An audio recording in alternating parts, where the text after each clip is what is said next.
and welcome to Truckers World for another video. Hope everyone's doing okay out there.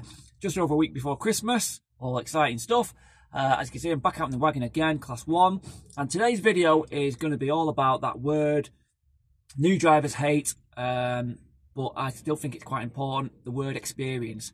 I'm not going to talk about obviously how much you need, or obviously issues about gaining that experience on this video. This video is just a little bit of a talking point about how important is experience as a lorry driver.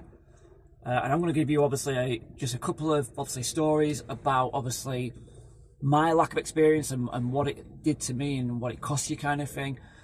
Just to obviously let you guys know, you know, why maybe certain companies are after certain types of experience or certain amounts of experience.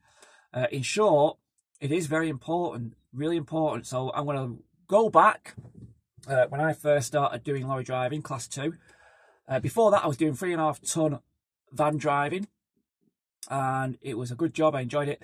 Now, I was still quite safety conscious then, if I'm honest. I've always been kind of a safe driver, you know, not slow driver, but a very safe driver. So I would like to believe that I came into it, you know, pretty decent, okay? But when I started Class 2, I had a bundle of mistakes, without a doubt, just things that you don't even think about. So first of all, let's go through some of them. I won't go in detail, just give you briefly the instance. When I was driving on the bins, that was the first job. Reversed straight into a parked car. Why it happened, when I obviously went past the area where I was reversing down the road, I didn't look back. I didn't actually look down the road to see what was down there. So when I was reversing, I was looking in both mirrors, that was fine. Wasn't looking at the camera, and obviously didn't see the vehicle straight behind the vehicle that was blocked. Obviously you can't see it in the mirrors. Then there were times where driving a vehicle and I was on the obviously left hand side of the road. I was going to reverse to cut off traffic and park at the side of kind of a shop. Wasn't the right thing to do, and it wasn't the right manoeuvre. Simple as that. I wouldn't do it now. I just wouldn't perform that manoeuvre.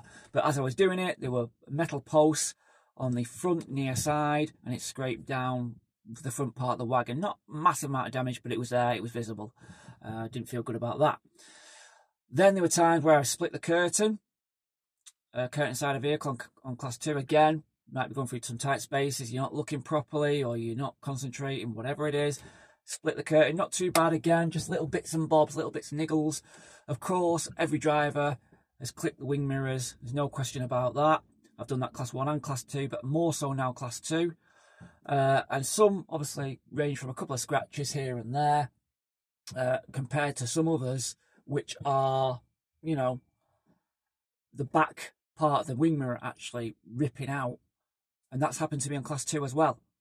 So all that comes down to experience, without a shadow of a doubt. It does. Also as well, not just talking about knocks, bumps and bruises, it's also your spatial awareness. I did post a video a while back about how I was trying to get into a particular delivery going down a side road. I couldn't get down that side road because traffic kept on coming up, and I got a little bit impatient, worried, stressed, whatever it was, decided to move forward. And I thought, right, okay, I'll go right up this housing estate and try and go round and go back on myself. Bad idea. Went for a housing estate, and that's the closest thing I've been to being stuck. I had to squeeze through, obviously parked camper van and a lamp post, and it was horrendous. Again, down to my experience. I'd never do that again now. Class 1 stuff. Yeah, I've had a few knocks here and there. Not too bad though on the Class 1, because I think you are getting more experience when you use Class 2. You get used to obviously the speed and the width of the vehicle. So that is true. But again, you know, you can get in some tricky situations when you're going into places. You know, you're thinking, right, do I turn here? Do I turn there?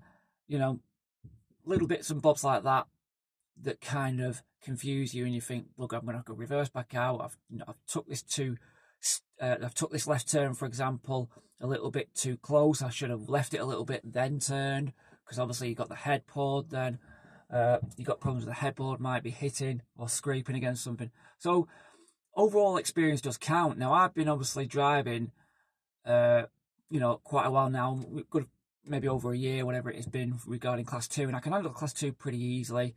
Longer ones, you still got to be careful.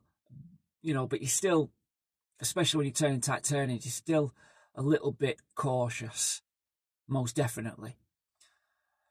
As for class 1s, I'm getting the hang of it now, but again, worries me to death sometimes when I'm looking at the maps. I'm thinking, God, am I going there?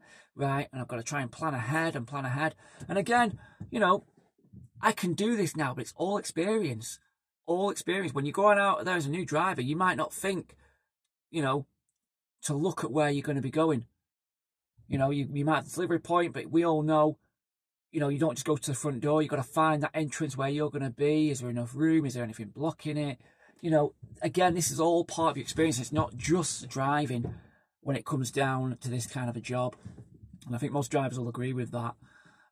Like, for example, today, I've gone to here and I've tried looking at it on Google. I couldn't find it. And then I finally found the maps. Now, the entrance into this area, you can go straight right and you go into like a big industrial estate. The unit I'm delivering to is a little bit to the side at the front. And I'm thinking, right, well, how do I get into this little area? And I could not find a single area where I could get into it. And then I look closer on the map and the entrance is just at the side of where the main entrance is to the rest of the industrial units.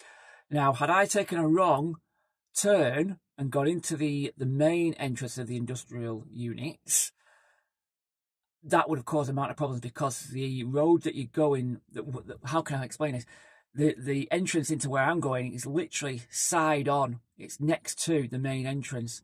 So to come out there in class 1, then immediately turn into it, you can't do it. So I have to go out the main entrance, I have to go back onto the main road, go all the way around again, come back, and then come into this main entrance.